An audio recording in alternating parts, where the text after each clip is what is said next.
going on? It is Thursday, August 29th, 2024. Woo-woo. You know, I broke the 200 barrier. That's what I've been kind of waiting to do. I did it last week, actually almost 2 weeks ago, but I wanted to maintain it for a little bit before I made a video just celebrating it. You know, I've lost over 100 pounds just since the middle of January of this year. 7 months and a half, however you want to look at it. And then 110 since COVID. Right on.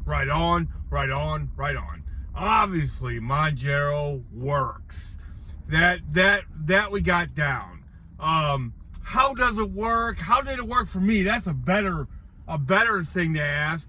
You know, personalize it a little bit. Number one, I never have been able to go, 24 hours without eating.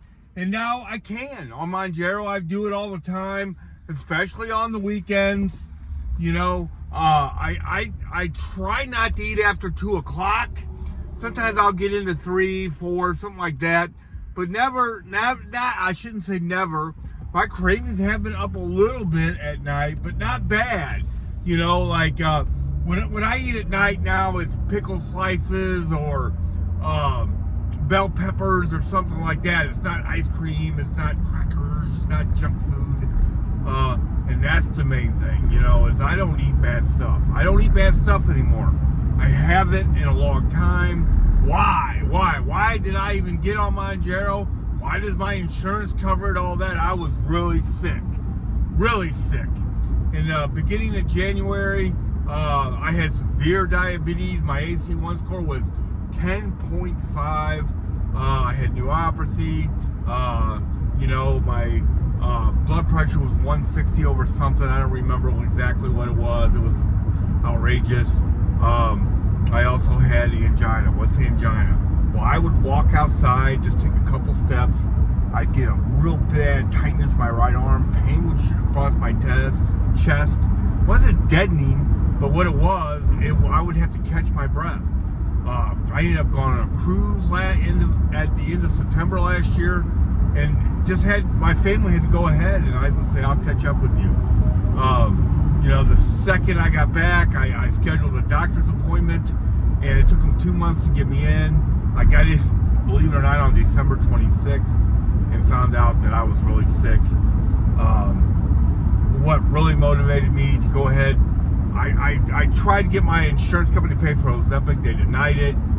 So I called one of these weight loss places, and I got, after some discussion about what's better for weight loss, I got Mounjaro, and I paid $500 up front, and that was 10 weeks. So basically, if you buy it, and I'm a big believer in the compounding stuff, it would definitely work for me. $50 a week, but you got to pay up front. You need a credit card. That's it. Or at least a debit card, right? So you got $500 up. So if you don't have that, you'll save that much in food. Right away, I could. The whole next video is gonna be about side effects. So, but they're overblown. Let's just say that they're overblown. If you got on a Mounjaro Facebook page right now and asked how many people have side effects, you'd be shocked about how many people do not. None. And I'm one of those people. I'm not saying I've never had any problems, maybe a little bit of constipation, but I think a lot of people blame that on Mounjaro when our Ozempic, when they're just not eating enough to produce that. You know what I mean? I've lost weight before and had those problems before I ever took any of this stuff. If you're exercising a lot, if you're not eating very much, you're not going to produce stuff. Blah blah blah. So I'm not getting too deep into it, obviously. So then, and then I had some headaches every once in a while. At one time, the first prescription shot I took it on a full stomach. That was dumb, and I was sick for about a day and a half. That's it. Now I do believe this: if you eat way too much, you're gonna get sick. If you eat fried stuff and bad stuff and pasta and pizza and all that, you're gonna get sick. I don't eat that stuff. I don't judge people who do either. Some people say, well, you shouldn't judge me. I'm not judging you. How can I judge you? I tried to lose weight for 6 years, right? I threw away hundreds of pounds of vegetables. I would buy them with every intention of eating them and just could not. It's definitely food is definitely an addiction for me, no doubt about it. So yeah, right off the bat with Mounjaro, the biggest thing is I didn't crave at night, and I could go a long time without eating anything. 24 hours at a time, a lot, especially on the weekends. When you're not around food all the time, was when I really had the most success with Mounjaro. So yeah, lost weight right away. I was scheduled for cardiac cath, but lost so much weight and got healthy so fast that they just canceled it. They said, we don't need it anymore. That was a big motivation. I did not want them to go through my groin for a cardiac cath. I had no part of that. So that was big motivation. And yeah, I didn't want to die. I didn't want to lose toes and feet and all that stuff. So that was big motivation too. But I just haven't took Mounjaro and that's it. In the last 7.5 months, or just over 7 months, I've walked over 1 million steps. There ain't no doubt about that.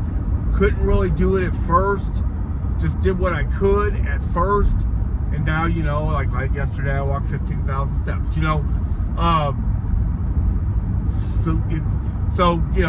I think the most I ever got in a week was 115,000.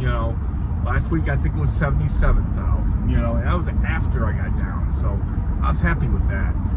That I'm keeping up, actually changing my life, and that's what I've done this to do.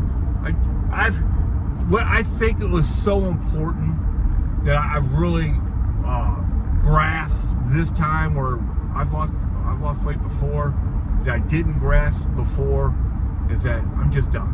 I'm done. I'm not trying to get to a point where I can eat pizza again. I'm not trying to get to a point where I can eat pasta and ice cream and all that again. No, I've hopefully surrendered to the fact that yeah, I've ate a lifetime worth of that stuff already. That if I eat one piece of pizza, I'm gonna eat 2, then 3, then 4, then 5. I used to share all the time about the next pizza, that I'd be eating a large pizza, and that if I ate the very next piece, I knew I would get sick, but I was so scared to death that wasn't the greatest pizza in the history of mankind. I just had to eat it. Well, now I've understood that it's not the next pizza, it's the first, which is, the cornerstone of addiction. So yeah, food has been an addiction for me. Finally, maybe accepted that more on a deeper level than I ever have before, even though I should have done it long ago. So yeah, way less cravings at night, way less cravings for bad stuff. Like, what Mounjaro really gives you is that one extra moment to decide not to eat bad. I think that is maybe one of the main cornerstones of Mounjaro, that it does give you that extra moment to say, no, I can't do that. Right on. So, what do I eat? I eat frozen fruit for breakfast. I do have a frozen fruit addiction. It's kind of like a dessert. It's so good. I get the all 100% natural stuff, blah, blah, blah, no sugar, no nothing. And then for lunch, I eat a lot of salad. That goes without saying. I eat a lot of vegetables. That goes without saying. I eat a limited amount of meat. I'm not obsessed with protein. I'm more obsessed with eating clean. I just don't eat any fast food, any junk food. I haven't ate bread in months. If I get my grains from rice, I don't eat a ton of rice. There's protein in all kinds of stuff, like eggs and stuff. I eat a fair amount of boiled eggs on my salad. I've found a restaurant close to my work that has a salad bar that has a bunch of greens on it and just has some boiled eggs. But I will eat a limited amount of meat. Some would do that. I just don't want to be perfect. I don't want to be perfect. I don't want. It's so easy to fall off when you're trying to be absolutely perfect that I don't want to do that. If I want to do that way down the line, maybe. But right now I'm just trying to eat really clean, and get some exercise, and really just be healthy, you know. And it's working out for me. Yeah, all my AC1 score is 5. My blood pressure was 100/60 last time. You know, everything is where it's supposed to be, or